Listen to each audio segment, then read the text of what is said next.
Good to go. All right.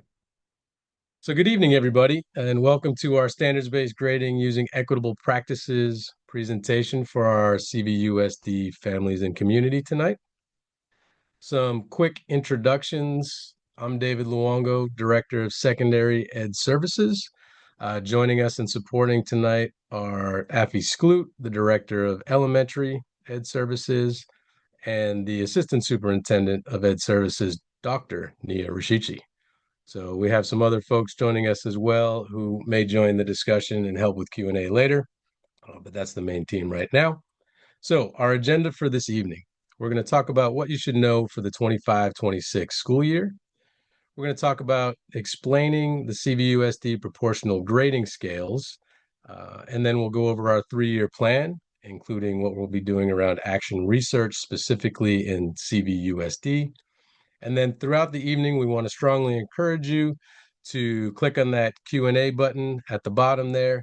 If you have any questions this evening, Ms. Skloot and Ms. Dr. Rashichi will be monitoring the questions that you place in there, and some will be able to respond to while we're presenting, and others we'll get to at the end of the presentation. So, what should folks know for the upcoming 25-26 school year? We're going to continue doing our retake, redo, reassessment practices. As many of you know, at the beginning of this school year, the 2024-2025 school year, we, across our secondary schools, implemented the use of retake, redo, reassessment agreements within our course-alike classes. There's still more work to be done here, and folks have been working really hard on this. We're going to spend more time with teachers this summer, giving them the opportunity to work on these agreements, and just know that this will carry into next year and continue. Also, we're improving and encouraging the use of report card comments, work habits, and citizenship. So on our current report cards, we have 3 different columns. Our comments could use some updating right now. So we're going to be working with our teachers to update the comments with some more information that's relevant and aligns with our grading practices. We also have work habits and citizenship columns on the report cards, which we've been fairly inconsistent with our communication on to whether to use them or not. And so we're really encouraging, now that we're removing the non-academic factors from grades, we're really encouraging our staff moving forward to include work habits and citizenship in the report card information that's shared. And then finally, implementing district-wide proportional grading scales. So we're going to talk about that in more detail and what those scales look like in just a moment. I also want to take a moment to define what we mean by proportional grading. So proportional grading is a process to determine a student's grade through the use of a grading scale that is evenly distributed within a specified range. Proportional grading is an equitable grading practice. And the key word in this definition is evenly, as it's highlighted there. We also want to reemphasize, and we've talked about this in our presentations and our work over the last couple of years, around wanting our grading practices to be accurate, motivational, and bias resistant. So with accurate, we want our grades to use calculations that are mathematically sound, easy to understand, and correctly describe a student's level of academic performance. Regarding the motivational component, we want grades to motivate students to achieve academic success and support a growth mindset. And then with the bias resistant component, we want the grades to give all students an opportunity to succeed by counteracting institutional biases and limiting the impact of our subjective and implicit biases. So now we're going to move into what our proportional grading scales look like for the 25-26 school year. Please remember that as questions come up, please put them in the Q&A box that you have so that we can work on responding to those questions, and we'll get to them later in the evening as well. So 3 rubric scale options. And when I'm talking about the rubric scale, or when we're talking about the rubric scales, another way to describe it is the 0 to 4 scale. So the first option you see here, the range A to F, an A range in option 1 would go from 3.2 to a 4.0. The B would range from 2.4 to 3.19, and so on and so forth. The breakdown within that option one is that there's a 0.79 distribution for the B, C, D, and F, and a zero point 0.8 distribution for the A. The A is slightly larger as it is in our traditional grading scale as well, because there's a little bit of remainder at the end when you factor in the 100 at the or the final amount. So in this case, the 4.0. Rubric scale option 2, I tend to refer to as our 0.5 scale. Slightly different distribution. You'll notice that the A goes from 3.5 to 4.0, and then the F goes from 0 to 0.49. But in the middle, the B, C, and D all have the same distributions. The B is the 2.5 to 3.49, C 1.5 to 2.49, and the D 0.5 to 1.49. You may be asking, why do we have two potentially different scales and then a third option as well? The reality is, a number of our teachers in the district have been using rubric scales for a long time and have had really been invested in equitable grading practices to support our students. And so we want to honor that work, and we want to continue to dig into this work with our action research to determine if one scale shows up differently in the data, in the grade data as we move forward. Rubric scale option 3 is an alternative to these two and really would be limited to folks that have been using something, a rubric scale different than these two as of this year currently. So it wouldn't be anything new that folks haven't been already doing. And it would require special approval from the principal at the site and the ed services team here at the district office. There are very few examples that fit that description, but we did want to respect the work that's been taking place as we engage in the district-wide implementation of proportional grading scales in our secondary schools. The fourth option is our percentage scale. This is where we're transitioning away from the traditional grading scale, which went from 0 to 100, and now we're moving that scale to 50 to 100. The purpose, as you can see here, is to give an equitable distribution between the 5 different grade levels.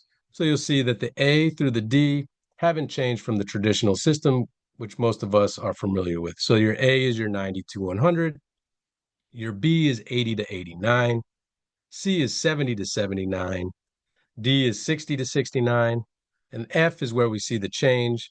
The F range is now 50 to 59.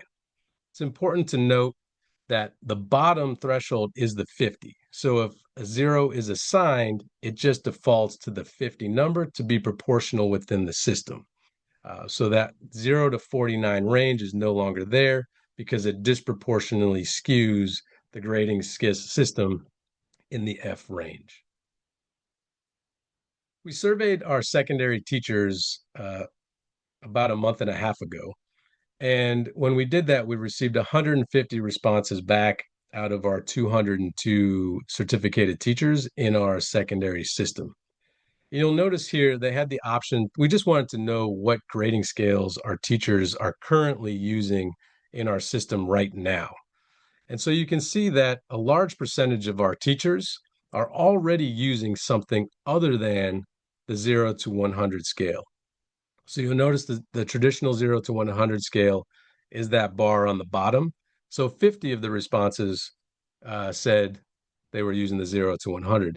But the reality is the majority of our secondary teachers are using something other than the 0 to 100, whether it's some form of the 0 to 4 scale or the 50 to 100 percentage scale. So what else do we want folks to know for the 25-26 school year? Well, we want to emphasize that our teachers will be sharing at back to school night information about the proportional grading scales they'll be using in their classes, and they will continue to share about the retake, redo, reassessment practices in their classes. We also are expecting our teachers to include in their classroom syllabi the information about their proportional grading scales and the retake, redo, reassessment practices. And then we're working towards more consistent practices, especially in our course alike classes. One of the major components of the feedback that we've been getting from many of our family members and our students is that It's really helpful when course-alike classes are using the same systems, grading practices, have the same agreements around retakes and redos. And so we're really working with our teams and providing time and resources to the teachers to be able to align those practices so that we can respond to that request and strengthen our system to make that support. Again, please remember if you have questions to drop them in your Q&A, click on that button and we'll work on responding. So the 3-year plan that we're looking at, and this 3-year plan starts as of next year. And the idea here is that we're going to continue to build on the work that we've been doing. Things that we can expect for next year's school year, 25-26. At the beginning of the school year, teachers will be implementing the 0 to 4 rubric scale or the 50 to 100% grading scales.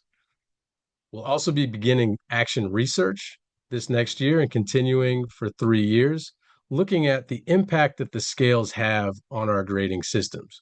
We know some of our folks are still using the traditional system, and we understand that. But we also want to now, if folks are going to be moving away from that, see how that's going to impact the grades across our system. We're going to be also looking at our CASP data in addition to our quarterly grade data that we see in our secondary system. So some of our guests here tonight are currently in elementary school. One of the things that will happen when they get to middle school and up into high school is that we're working off of a quarter system, which most of us are familiar with through our own experiences. We're going to continue to do department check-ins 2 times per year. This will allow us to meet with the teachers within the different departments to hear about how things are going, what we can do to improve, and what kind of additional supports may be needed to implement these components of our grading systems. We want to assess the effectiveness of our interventions, particularly at all of our secondary schools. We have some form of intervention time built in. So, for example, at CVHS, we have Trojan time. At Canyon, we have Condor time. We have tutorial at Creekside and tutorial advisory at our Redwood campus as well. So, all of those intervention times can be improved a little bit for us to be able to support the students that need the most help, to take advantage of those windows of time to get extra support and to do some of our retakes, redos, and reassessments. We're going to continue to provide professional development for our staff and continue to do these family information sessions. Our next one will take place in September of next school year. And you'll notice that as we move into the 26-27 and 27-28 school years, we continue to refine and improve the work that we're doing. We're not adding new components to the work. It's really taking the time to understand our system, analyze the data, make adjustments as necessary, and make sure that we're providing the appropriate professional development and resources to our amazing teaching team that we have here in Castro Valley. What is action research? So we're really excited about the idea that we get to dig into our own personal data here in Castro Valley. A big part, and one of the main questions that oftentimes comes up around, hey, what's the data to support all this? So regardless of what data is out there in the world, we want to take some time to really look at our own data and understand how the grades are being impacted by making these adjustments with our grading practices. So over the next 3 years, as mentioned, we're going to continue to dig into that. We'll analyze our scales, whether inflation or depression are taking place, where those pieces are taking place, what students are being impacted, how they're being impacted. We're going to review our successes and our challenges and make adjustments appropriately. We'll continue with those department check-ins biannually, as mentioned. And every spring, we'll continue to do an update to the board around the work that we're doing and any potential adjustments that may be coming from the work. Some next steps to be mindful of, which is in line with what we've been talking about so far. We want to continue to provide PD. Time is always a component for teachers and staff to make, there's never enough time. So we want to make sure that we're using our resources to create time and opportunities through release days, after school professional development, and our summer work hours to support our teachers. We want to continue to update secondary report card comments. Our first iteration of these updates will come at the end of Q1. So on the report cards next year, after Q1, when you get those first grade reports, you should see some additional information on those report cards in our secondary program. We'll continue with our virtual family meetings to share updates, continue to revise and improve intervention time, and then teachers will share retake, redo, reassessment practices and proportional grading scales at our back to school night and in our course syllabi, their course syllabi this upcoming August. With that, we're going to move into our questions. I know our team has been responding to some stuff right now, so I'm going to stop my piece to be able to see my team. All right. So, Nia, is there anything that you'd like to share at this point? So one of the questions that's still left that we haven't answered yet is could we be more specific with a few examples with regards to which courses? And I want to just emphasize with everyone that all many of our teachers have always been are already been implementing some of these practices, but not everybody. And so I know that I think it was Kara that asked, could you be more specific with a few examples with regards to which courses? So we're not going to be able to share that information this year, but next year we'll be able to say very specifically who's using which teachers, which courses are using, the 0 to 4, which scale, and then which are using the 50 to 100. So stay tuned for that information. But this year, our question really was really about what are teachers using now, and as a district-wide implementation at secondary level next year, we'll, as Mr. Luongo shared, we'll be doing our own action research and collecting very specific data along the way so we can share even more specific information next year in our family informational nights. To build off of that a little bit too, we are strongly recommending and encouraging all course alike classes to have the same proportional scales for next year, but that's not a requirement at this point. The first phase of this process right now is that with the proportional grading piece, that everybody is using one form of the proportional grading scale. So everybody needs to do that part. In terms of retakes, redos, and reassessments, expectation for next year is that course alike classes do have the same retake, redo, reassessment agreement in place. And then the next, there's a question that says, and David, I'll hand this one to you. Is there I think there was an initial question that asked about, like, is it easier to get an A with one of the scales, with one of the rating scales? And then the follow-up question was, is there a point, if there is a 0.5 available for as in option 2, but 0.99 or 1 for all other grades, getting an A will be harder. Um, and in my opinion, that's not something that we could say immediately because we haven't collected our own data. But David, do you want to talk more about that?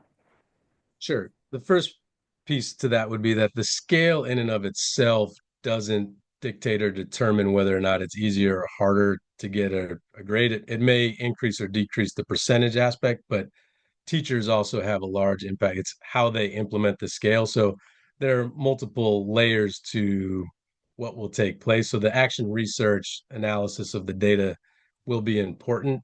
So we can't just solidly say that one scale over another is going to reduce or increase A's or D's or F's.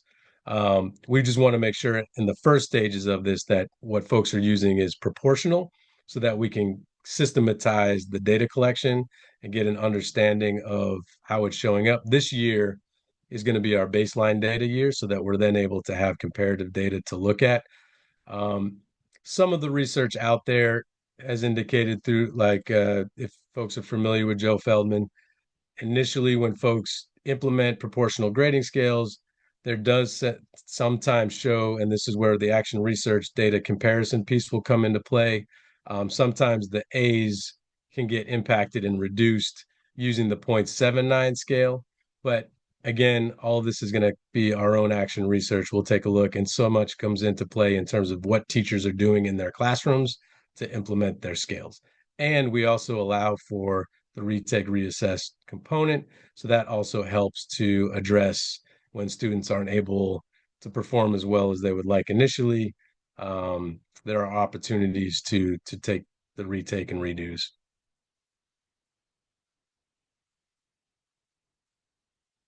Nia or Afi? There's also a question in regards to college. Let's see.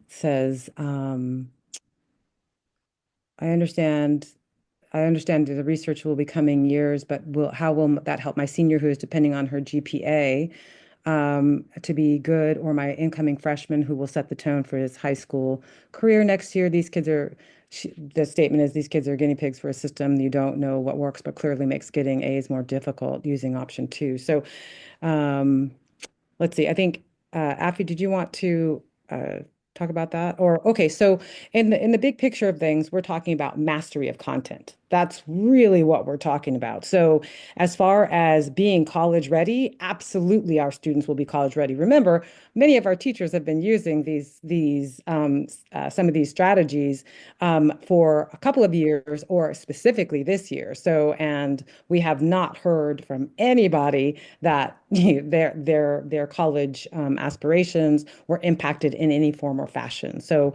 that's really important. The other thing is our colleges are definitely looking for critical thinking skills. They're looking for problem solving skills. They are definitely and we send our students to college ready to learn. I mean, ready to do their thing and ready to continue learning. Again, and colleges focus on mastery of content. That's definitely a focus in college. And then you talk about the redos, retakes, reassessments. That happens in college as well as in real life. You've got the bar exam, driver's license test. You get an opportunity to redo, retake, and re-experience that if you don't pass the first time. So we actually really believe in these practices. And what's going to be great is that not only do we have external data that says these practices support, but we think it's important, as Mr. Luongo was sharing, to basically collect our own internal data. So next year, we'll have some additional data to share about what's happening actually inside of Castro Valley Unified School District. So I'll leave that answer as for an answer to that question. Rafi, what's another question that's on the We have a question about, so if a student answers 50% of the test correctly, he or she still gets an F. It's the same as someone who answers 0% correctly. That seems to be harsh grading because students with 50% is on par with a student who didn't study at all. I just don't understand why not all teachers use the same grading. So to start with the response on this, and thank you for that question. We really want to emphasize that the F is an F. So totally understand what you're saying in terms of someone that gets zero answered correctly or doesn't do it, and then someone that gets 50%. What we want to emphasize though that the F is the F, and we want to make sure that our F is proportionally aligned with our other grades within our system. So whether it's the 10% or however it breaks down on the different scales, we don't want the F to disproportionately set a student up so that they're not able to get themselves back out of that hole. It should proportionally be set up within the system. So, um, understand what you're saying. We want to emphasize that the F is the F, whether it's 0, 35, 50, all of that would start at, if you're using the 50 to 100 scale, the lowest possible amount would be the 50. So it's not giving something, it's just, it starts at 50 and then it would go up from there. I don't know if Dr. Rashichi, if you want to add anything to that.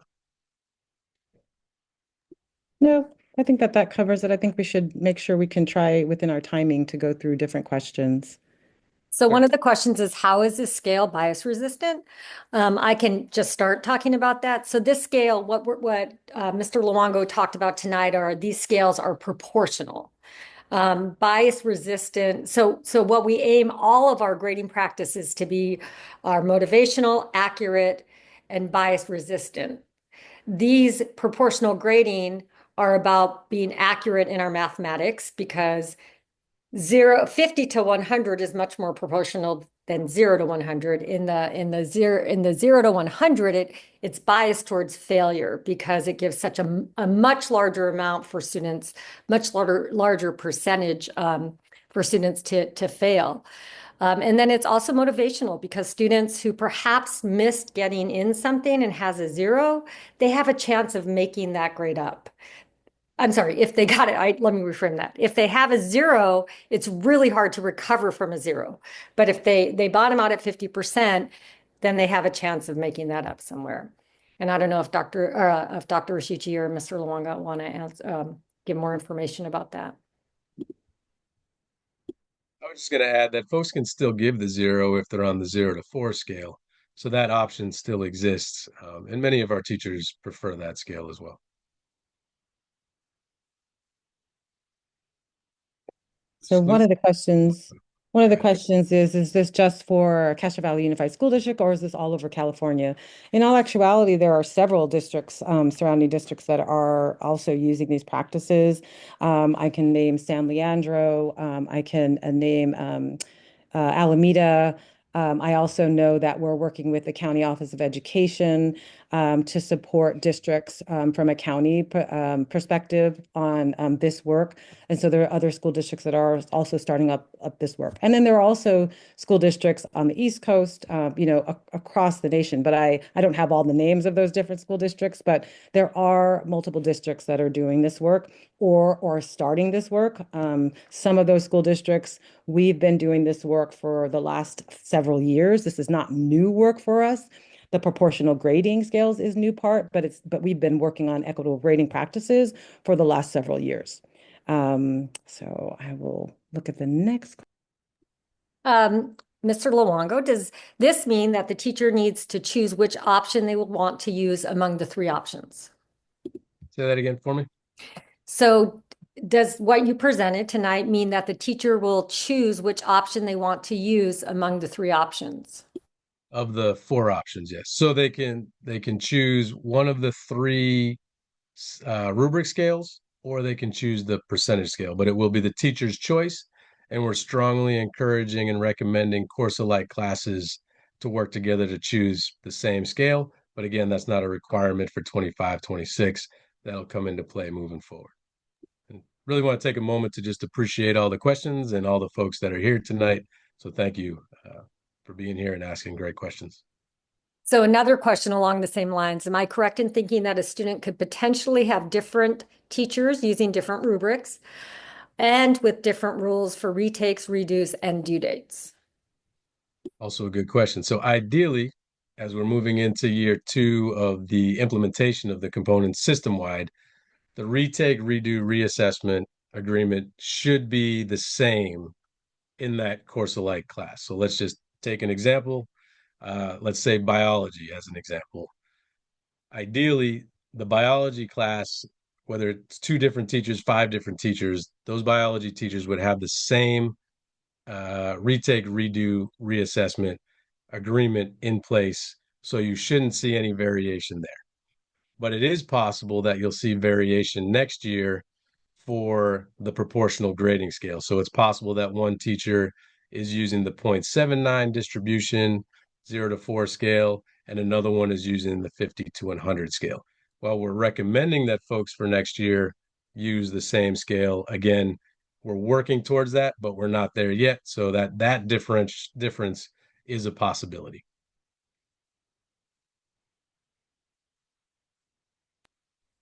Mr. Luongo, do you want to talk about there's a question about how is option 2 proportional grading when A through F ranges are half size of the 0.5? Yeah.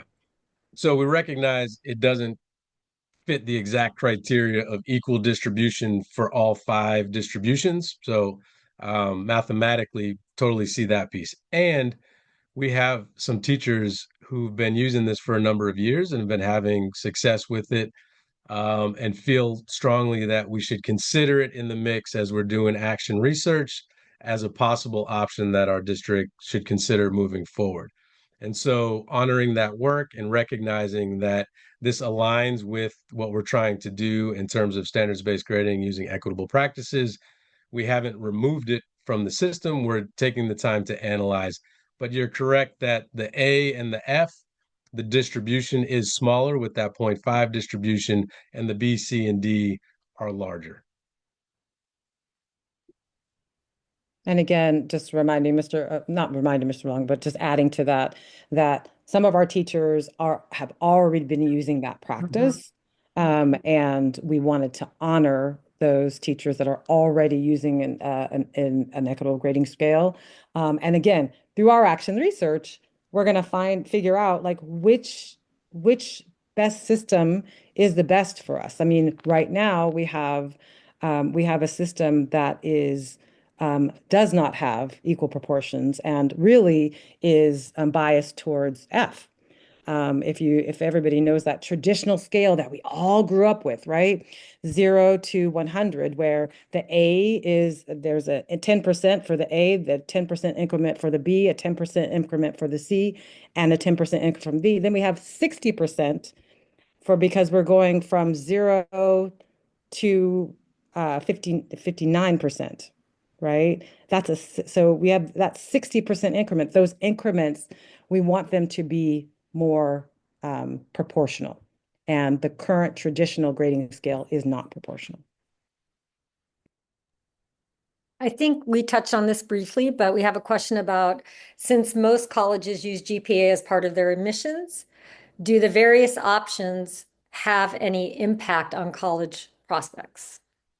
So the simple answer to that is no.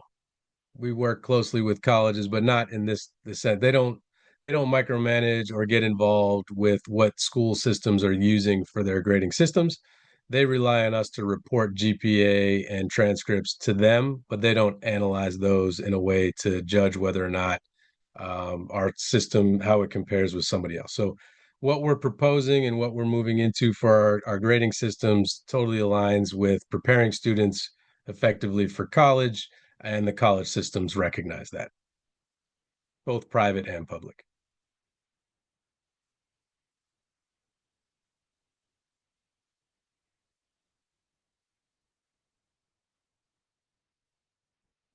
Again, thank you all for these questions.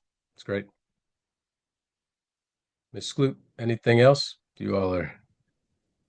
There is a question about subjectivity with this grading, that this grading is being based on what the teacher wants.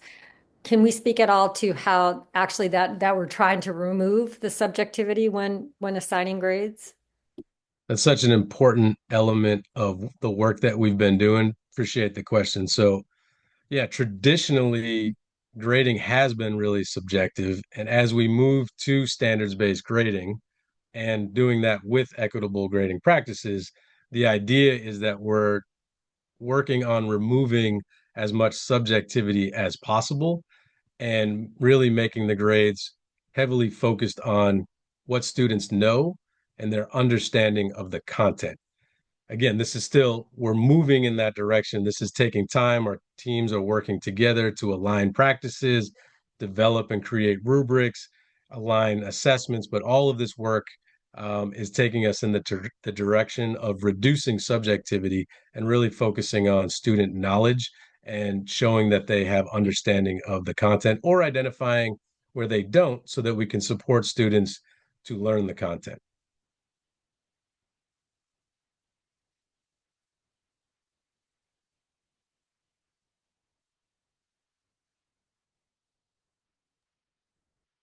There's a question, is the goal to arrive at a higher GPA overall across all students? Is that the criteria by which the best option will be chosen? So the simple answer to that is no, but I'm going to toss it to Dr. Rashici just to be able to explain a little bit around the action research piece a little bit more. I think when we talk about the goal continues to be that we want students to really have mastery of the content. Do they know the standards or don't they? And that's what's going to help them be ready for college. So that's the goal. That's simply, we want to make sure, and we want to make sure that that the grades accurately reflect, does the student know or not know yet the content? If they don't, okay, let's continue to work on doing the intervention that we do to get them there. If they do, great, then let's continue to challenge them so that we excel, that we continue to build on their foundational knowledge of the standards. And so we're really about, when we talk about goals, that goal hasn't changed. We want all of our students to be college and career ready, able to make life choices with productive outcomes. We want them to be college and career ready. Castro Valley has always been preparing our students to be college ready. We have an excellent record, and we will continue to have that record of students going to college at high numbers, ready to interact at the college level when they leave our pre-K 12 doors. So that's the goal.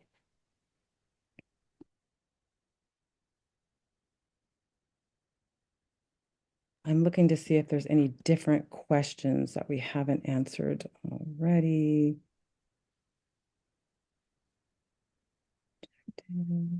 There's some duplicate questions, so I'm just trying to make sure. I do want to so it's important for our families to know that we took after lots of conversations with our teachers, working very closely with them, we took an updated board policy to the board on May 7th to make sure that everything that we are attempting to do is actually in our board policy. That board policy and administrative regulation was taken to the board on May 7th. And we had opportunities for people to give input, give feedback, and then our board did approve that board policy. And then the board policy is what the board approves. The AR, or the administrative regulations, are what is kind of like the action piece of how we implement the board policy.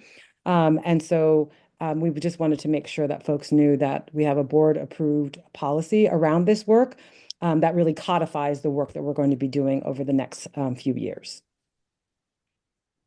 We have a really great question that just came through. What type of training will teachers receive so they're all on the same page? Yeah, that is a good question. And the reality is we're differentiating the work that's happening. So many of our teachers are already doing this and pretty far along. They're designing rubrics, they have common assessments within their department. And some folks are, we'll have brand new teachers next year starting in our system that are new to us who need to start from square one. So we'll have differentiated training from like the basics of how to do this in the grade book and how to design and create rubrics, all the way up through giving folks the opportunity to really take what they're doing as a team and just go deeper with the work that they're already doing. As a baseline, we've already done some work with Crescendo to give all of our secondary teachers exposure to the overview of what equitable grading practices are in alignment with standards-based grading.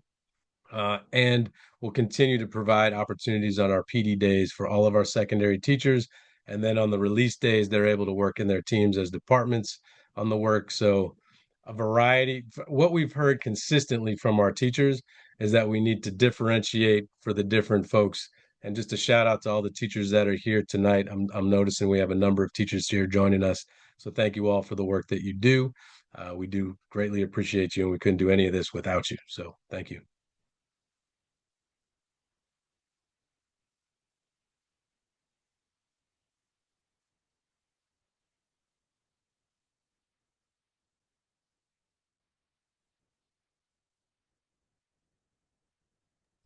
David, Yes. you foresee teachers unifying it to a single option. How long may that take? Also a great question. Anything is possible for sure. But right now we want to trust the process and trust the action research and allow the time for folks to get the training, work together as teams, feel things out, and really continue on this trajectory and trust the process and work in conjunction with our board and our community and our families and our students and the staff just to make sure that we're not jumping to something without giving things the appropriate amount of time to really get data that will give us legitimate data to compare and analyze. So certainly a possibility. We wouldn't discourage it, and we want to make sure that we're trusting the action research process and really digging in and understanding what the data is telling us.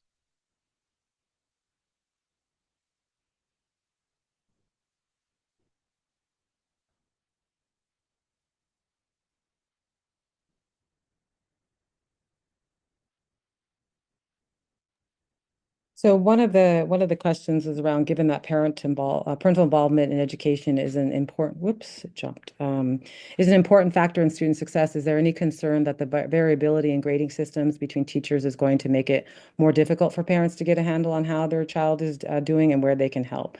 So one of the things that we've talked about before is that there is variability in teachers grading right now. We've talked to colleges ongoing about that factor. So the variability, we're actually trying to try some things that get us to some more consistent practices, and that will happen over time. And so I want to make sure that we don't have we may have the 0 to 100, which is the traditional grading scale that lots of folks are traditionally used to, but even in that scale, there's variability. So we are trying to actually, again, go to what are the practices that have been research-based that seem that they are more accurate, bias resistant, and motivational to our students. Let's try those things. We've been trying some of them, but now we're going from to a district-wide perspective where we really can actually test out, do our own action research in Castro Valley Unified School District, not outside, but in Castro Valley Unified School District. Are our practices working well for our students? And that's something that we'll be able to answer a little bit better next year, the next year after that, and the next year after that. I think that this is a really important question for us to address because I've seen a lot of misinformation on social media about this. The question is, I've heard that a majority of teachers are against this proposal, especially at Castro Valley High School. What is the truth to this? Are most teachers agreeing or against this change? Thanks for bringing that up. Um, One of the reasons why we included that slide earlier in the presentation, I don't know if you had an opportunity to see that piece, is we did reach out and survey all of our secondary teachers, which included our CVHS team. And that feedback was that about 50 of our teachers currently use, of the 150 responses, 50 of them use the traditional 0 to 100. So that means about 100 other folks are using non-traditional scales, so the percentage scale 50 to 100 or some form of the 0 to 4. So we know that there's always going to be some folks that are concerned about change, or just, change is difficult, and we recognize that. So we want to make sure we're setting up systems of support for folks. But in general, if you look at the data and we talk to our teachers across the system, another thing that we did was we had individual department team check-ins at CVHS and at Canyon. And then at Creekside, we actually met with the whole staff together and really had an opportunity to kind of hear from the staff and get a sense of what they're doing within their teams.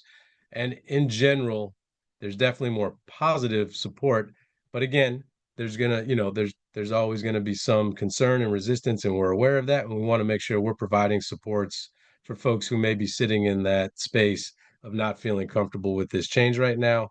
And we believe we've set that up through the summer work opportunities, the PD options, and the release days next year for folks to be able to work collaboratively with us to move in this direction.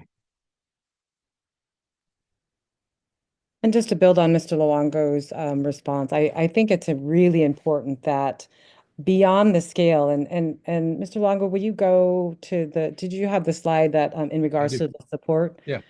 Okay. I think it's really important Oh, because support? Which, yes. sorry, I'm interrupting you. You're not talking about the survey. You're talking about something else. Well, why don't you start with the survey because I know you were talking about it and I was going to ask you to put that on the screen just so people can see that again. Yeah. Yeah. So So now, I think it's really important because there has been some misinformation out there on social media. Sometimes is our friend and sometimes it doesn't have the factual information in it. And so it's really important that our families know that our secondary teachers have been working very hard on these types of changes on equitable grading practices. And so as you can see on this, yeah, we have about 202 secondary certificated teachers, and 150 of our teachers responded to this survey. And that's in April, April of this year. And so you can see that again, many of our teachers are using a 0 to 4, or 27 teachers at this point are using the 50 to 100. There are also teachers that are definitely using the traditional scale, and that's why the professional development piece is so critically important. So there's professional development at different levels because of the implementation at different levels. Our teachers have different needs. We want to make sure that we meet those differentiated needs. So for those teachers that have not implemented any of these proportional grading scales, we actually have different work than those different work and support to give to those teachers versus the teachers that have been doing the work. They've built rubrics. They know the descriptor levels at each level. They already have that information done. And there are other teachers that are going to have to learn if they don't know already know how to build the rubrics that say, here's what an A, here's what a B, here's what a C, here's what a D is, with clear descriptors. So that work is going to, as Mr. Luongo shared, some of that work's going to take place this summer. Some of that work's going to take place at our first August 4th Professional Development Day. And it will be taking place on planning days throughout the school year because this is a not only year-long work, but we know that this is ongoing work.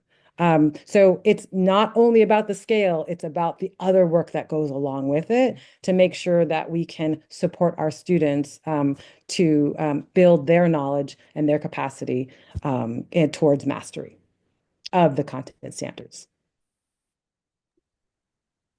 Yeah, I thought I heard you referring to a different slide as well, if I understood you correctly. Was there something else you wanted me to pull up?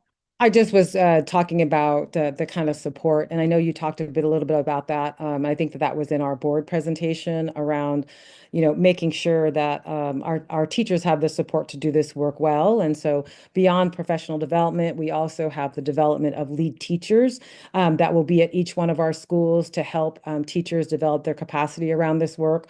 We also have a teacher on special assignment that's going to be supporting our teachers in this work. One of the other areas that teachers asked for support was around meeting the needs of our multilingual learners and how to do integrated English language development, even at an even more stronger way, in an even more stronger way. And so they've asked for that support, and we're going to make sure that we deliver on helping them with that. And then I think there's one last thing that I wanted to share, and I'm drawing a blank on it right now. But what our teachers have said that they needed, we are going to, Mr. Longo talked about the intervention system and really making sure that the Trojan time, that the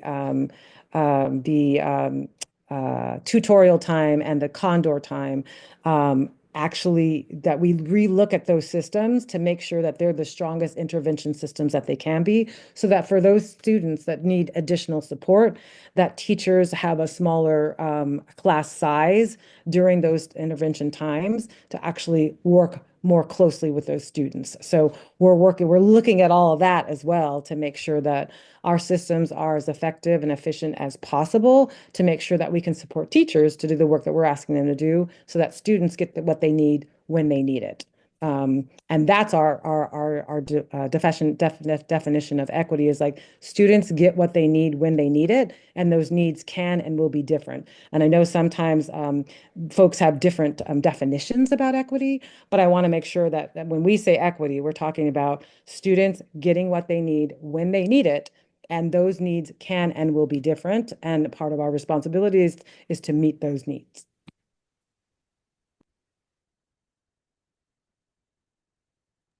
There is a question from someone who joined late. So if you answered, they apologize. How does the new grading system apply to honor and AP classes? Yeah, good question. So really, it's just like we have forever in our AP and honors classes. It fits into what we're already doing. Many of our teachers in those classes are using these practices, some are not. So the folks that are not, that need support, will get that support. But it doesn't change anything that we're doing as a system. It's just adjusting the grading scales that they're using. And then the retake, redo, reassess. We want to ensure that in our AP and honors classes, our students are able to show what they're learning. Their grades should reflect what they're learning in those classes, which also helps better prepare them for the AP exams that happen around this time, which some of your students were just doing recently. And so we believe that these practices will better prepare our students in all of our classes, including our AP and honors classes. David, there's also a question about the chart that you showed the Yeah, survey results. yeah. This person asks, are there really only 50 total teachers currently using the 0 to 100% scale? The chart cut off there, but was that the total number? So we have, I'll go back to it too. The reality is we have about 202 certificated teachers currently in our system. So when you look at, I don't know if it cuts off. I'm looking at it without it cutting off, but it might cut off on some of your screens. So we have 50 of those 150 responses. That also means that we have about 52 other folks out there in the mix that didn't respond. So I think it's safe to assume that some of those folks would fit into the 0 to 100 percentage scale.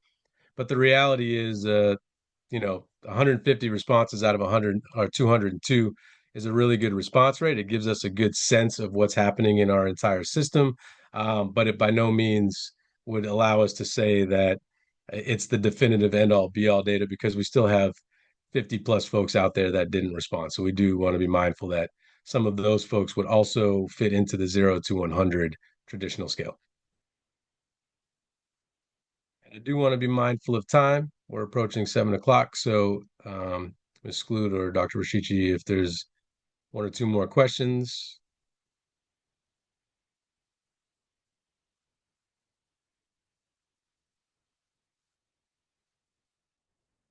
And while they're looking through, do want to just tell folks thank you so much for the support that you provide CVUSD, whatever role you're in, whether you're a teacher, a student joining us today, whether you're a community member, a parent, grandparent, auntie, uncle, just your engagement with this work and with everything going on. This time of year is really exciting with all the graduations and the celebrations and the performances. We really appreciate you taking a little time tonight to be with us on this really important topic. And we know you're dedicating so much of your time right now and energy to so many wonderful things. So we greatly appreciate all of you and everything that's going on. So that's not to say we're done this very moment, but I do want to just take that moment while we had a little pause to say thank you very much, Dr. Rashichi.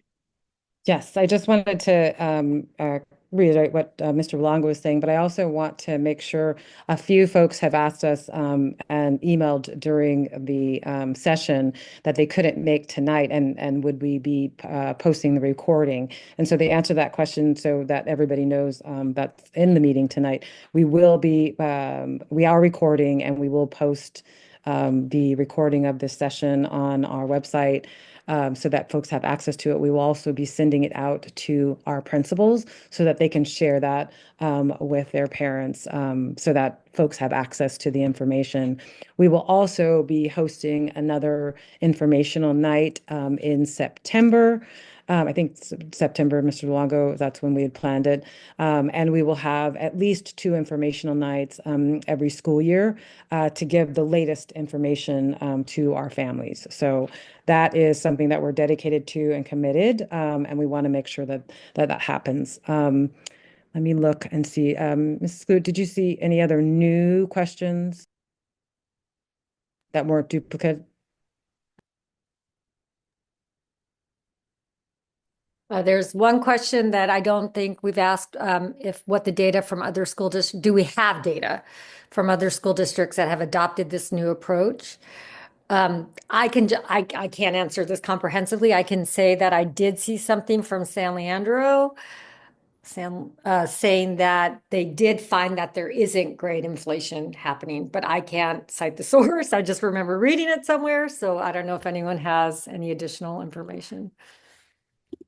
I would just say that we're working closely with some of the neighboring districts that are in Alameda County. So, to learn from things that they've been doing or haven't been doing to help us with our process. We've not analyzed or shared data across groups. I think our action research process is probably going to set the bar pretty high, and other folks will be using us as an example with this process.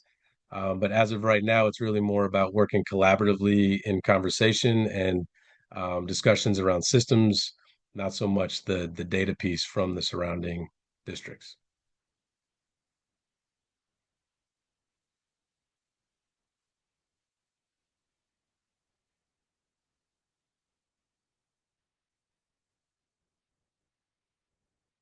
think we probably do one more question. Is that the sense I'm getting, Dr. Rashichi? Yes. So one of the questions is, are there surveys polling parents, students' feelings towards these changes? Are they optimistic? And I'll start, and then Ms. Scoot or Mr. Luongo add in. So when we've had past family informational nights, we haven't surveyed parents, but when in past family informational nights, what we have heard very clearly is that families were in support. We in past family informational nights, we were talking about redos, reassessments, and retakes. And absolutely, families were in support of that, and even more support of can we get to more consistency across like courses? So that like courses piece keeps on, coming back, and we've talked to our teachers and said this is one of the areas that we want to get really consistent on. Not across every course has to be exactly, but in like courses we want to be consistent. So we are working towards that, and our teachers are working really hard on that. I do think that as far as we do this action research, it will be good to survey our families and survey our students along the way. That's part of action research. So although we don't have that data now, we will have that type of data in the future. Can we do one final question, just a quick one? Yeah. Please confirm, are AP classes still weighted A's? Yes. Very simple question, easy one to finish on. I like that. Yeah, the weighting system is not changing for our advanced placement or honors program. The weighting still stays the same. So with that, thank you all very much for joining us this evening to discuss and listen about standards-based grading using equitable practices in Castro Valley Unified School District. I want to thank Ms. Skloot for assisting and supporting this evening. And Dr. Rashichi, thank you very much for co-presenting and helping to answer the questions as well. So thank you all for being here. We greatly appreciate you all. As I mentioned earlier, we know it's a busy time of year. We know this topic is very important. And so we value all of you very much, teachers, staff, parents, family members, students, everybody that's here tonight, community members. Thank you so much for being here, and we look forward to seeing you at all the great celebrations that are coming up to finish up the school year. So thank you all so much. And Dr. Rashichi, anything final? I feel like I covered it. You covered it. Thank you, everyone. Good night. Good night.